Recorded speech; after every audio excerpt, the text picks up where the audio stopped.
The lamp in apartment 309. The city never slept.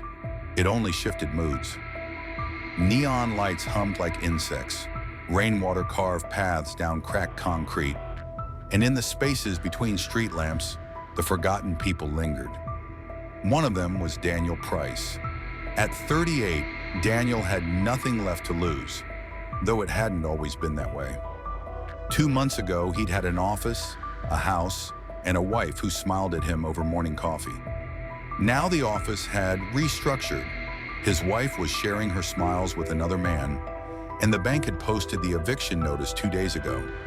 He'd spent the last of his savings on a bottle of whiskey and a week's rent in a decaying apartment building with flickering lights and the scent of mildew soaked into the carpet. Every night, Daniel sat by the window and watched the city breathe. He could see his old office tower from there, a silver monolith that reflected nothing but its own emptiness. He had no plan. No one called him anymore. His wife, Samantha, had left him with a text. "You'll be better off without me. Don't contact me again." That's when he'd started walking the city at night. Pawn shops, thrift stores, street markets. Anything to keep his hands busy and his thoughts from eating him alive. One evening, he stumbled into a narrow, dimly lit store between a boarded-up bakery and a tattoo parlor. The sign above the door was hand-painted and flaking. Old World Curiosities. Inside, the shop was a maze of dusty antiques, strange artifacts, and clocks that didn't tick in sync. The air was thick with age. Behind the counter sat an old man with milky eyes and a smile that didn't reach his cheeks. "Looking for something special?" the man rasped. Daniel shrugged. "Something cheap I can sell. I need the money." The old man's grin deepened. "Then perhaps you'd like this." He reached beneath the counter and placed a brass lamp in front of him. It was heavy, covered in intricate carvings that seemed to writhe if you stared too long. "Old," the man said. "Very old." From a place where wishes still meant something, Daniel hesitated. "How much?" "For you," the shopkeeper said. "Just 20. Daniel checked his wallet. He had exactly 20 left. He hesitated, then handed it over. "Be careful," the old man whispered. "The lamp gives what you want, but never what you expect." The first wish. Back in his apartment, Daniel wiped the lamp clean, half smiling at his own foolishness. "What am I doing?" he muttered. But when he rubbed the side, the metal shimmered, and smoke began to pour from the spout, black and thick like ink bleeding through water. The room filled with a smell of burned incense and iron.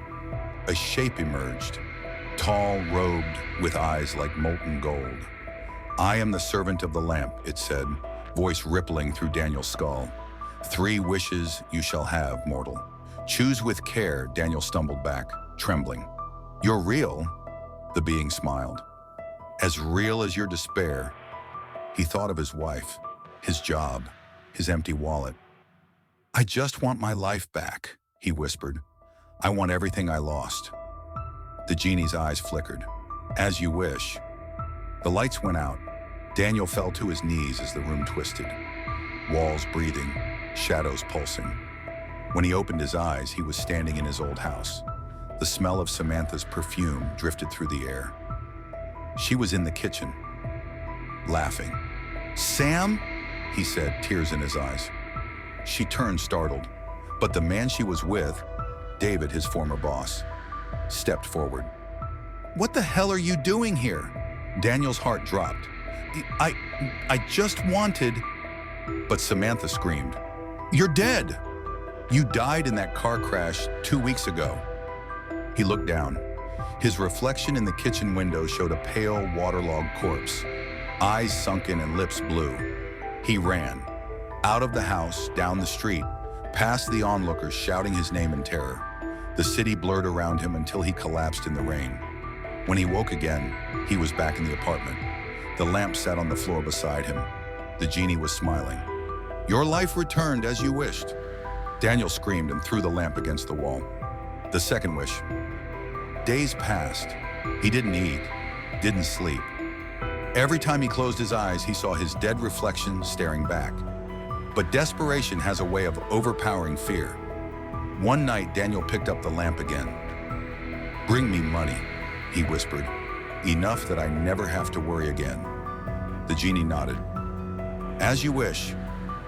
The next morning, there was knocking at his door. Police officers. They tore the apartment apart. "Mr. Price, you're under arrest," one of them said, holding up a duffel bag full of cash.